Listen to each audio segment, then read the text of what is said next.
Larry, you've been calling for quite some time on this program and elsewhere for the Fed to really wake up, smell the coffee, and realize we need to be focusing on inflation. We need to increase interest rates.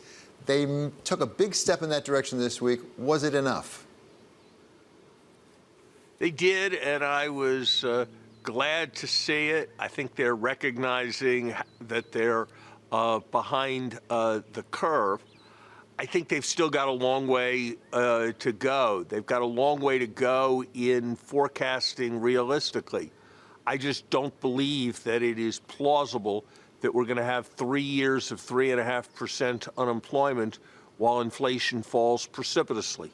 Nor do I believe that inflation is likely to fall precipitously on a path where the nominal interest rate never gets within 2 percentage points of where the inflation rate is right now, not at any point in the next 3 years. I also think that the Fed needs to recognize that its 2020 framework was perhaps a good idea in the deflationary context of that moment, though I'm not sure it was, but it is surely not got anything connected with our current kinds of challenges.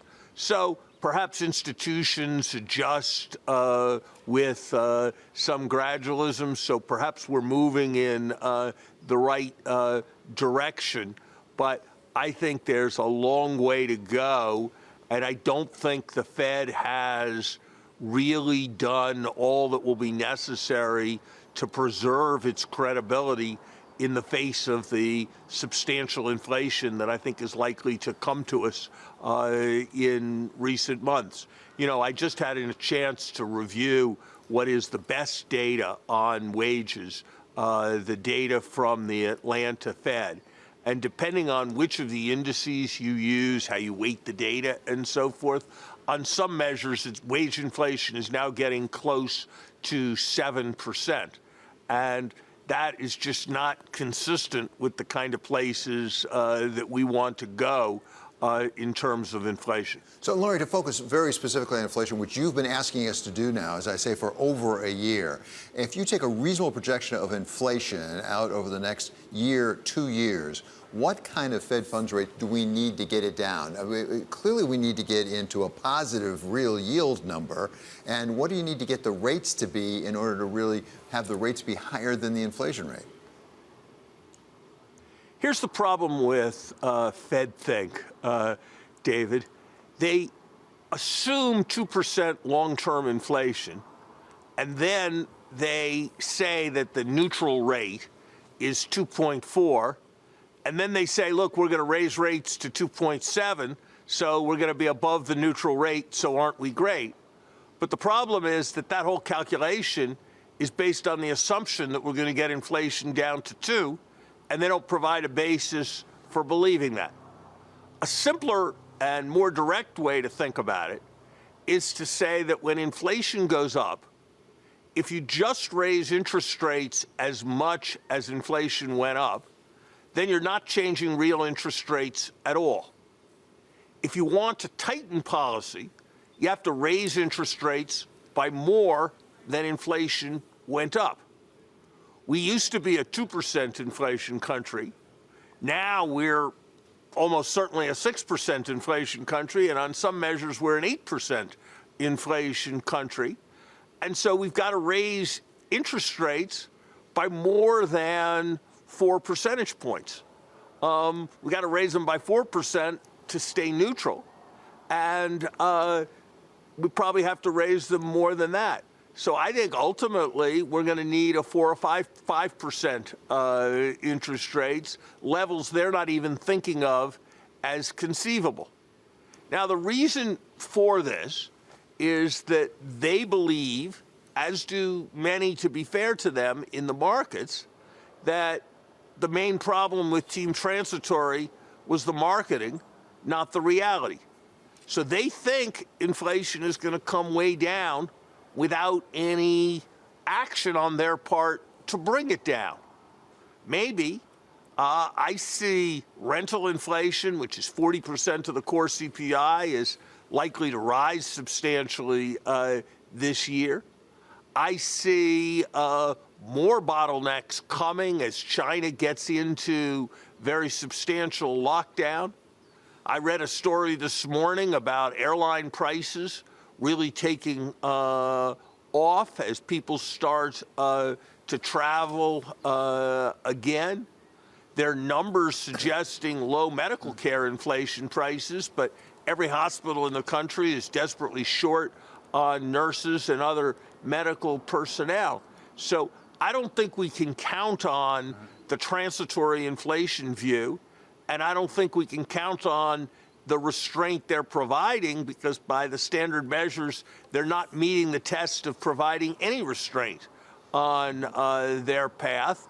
And that's why I think we have a long way to go. One of the things that certainly people at the pump are feeling right now is the price of gas. And we had the president this week weigh in a tweet, actually really saying, wait a second, the price of oil at that point was down to $96 a barrel. Last time it was there, it was only like $3.30 at the pump. Now it's $4.40. It must be that the oil companies are padding their profits. How about that economic analysis? You know, I wish the president got more help from his economic advisors. Those spreads between gasoline prices and refined prices vary substantially on a range of factors. There's lags between the price of oil and the price of gasoline. When natural gas is in short supply, when diesel is in desperately short supply, it affects the mix of products that refiners provide in ways that change that spread. Maybe there is a basis for thinking that profits are being padded, but there's nothing that would support that in the president's tweet, and I haven't seen any analysis coming out of the administration or any place else that provided serious support for that.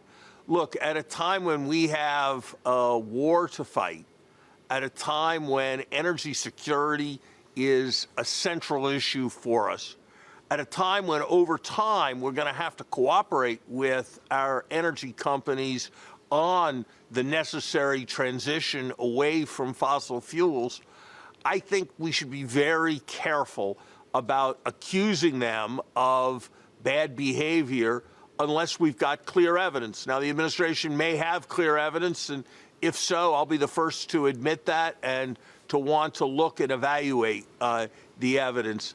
But this kind of comparison that was contained in the president's tweet, I'm afraid, does not represent that kind of clear evidence. Larry, let me pick up on your reference to the war, because this week, certainly, we did not see a conclusion to that war, quite the opposite in many respects. At the same time, we're trying to bring in China, at least keep them neutral, or maybe come in on the United States side to discourage Russia. If you can, take a look forward. When this war ends, it will at some point. What does the world look like in that world? Some people I've heard say, look, we're moving from a world of globalization and cooperation into the rivalry of great powers like the late 19th century. I don't know the answer to that. I'm not sure anybody does. It demands very large amounts of very hard, and I think it will often be painful thought. What I would hope that we would recognize is that we would bring a kind of tragic realism to this. And we may be right about all that is evil and wrong in China, in Saudi Arabia, in Iran, in Russia, in other countries. On the other hand, we need to make our way in the world, and I'm not sure a posture of outrage towards all the other countries in the world that have substantial leverage, or even towards a large fraction of those countries, is going to be a viable strategy for us. From my perspective, the central challenge as we go forward in the world is finding a way for the United States and China to mutually accommodate each other, not necessarily to be friends, but to have respect for each other. That's what I believe ultimately our success depends on, and ultimately the stability of the world depends on. And I think as we carry on all of our other relationships, we need to maintain a strong awareness of that central reality.